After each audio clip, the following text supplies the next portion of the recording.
Hi Marks kids, I have a question for you today. We were wondering if you've ever had a case of the school time spectators.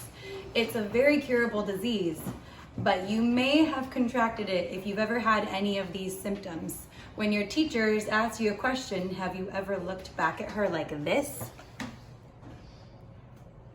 Or down at your paper like this? Or have you been completely ignoring her like this? If so, you might have a case of the school time spectators. A spectator is someone who observes or who watches without participating. Sometimes being a spectator is a good thing. Like if you're watching a football game, you wouldn't want to rush out onto the field and mess up someone's play. Or if your teacher was doing a really exciting experiment that you've already seen before, you wouldn't want to tell your classmates how it ended, right?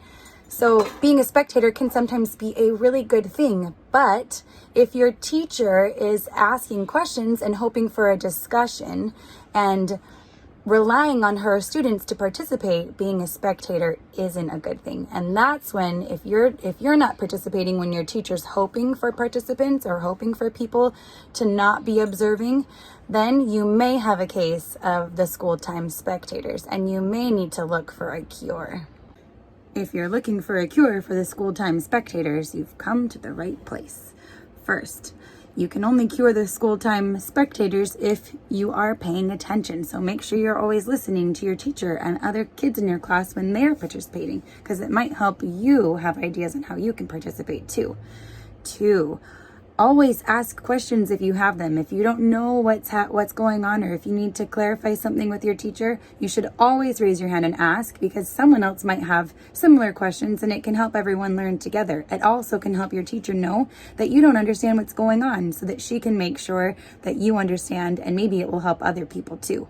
And three, if your teacher asks a question and you think you know the answer, you should always try to contribute. That doesn't mean you have to be the only one in the class participating, but it does mean that if you know the answer, you should try to suggest it or give your response when your teacher asks.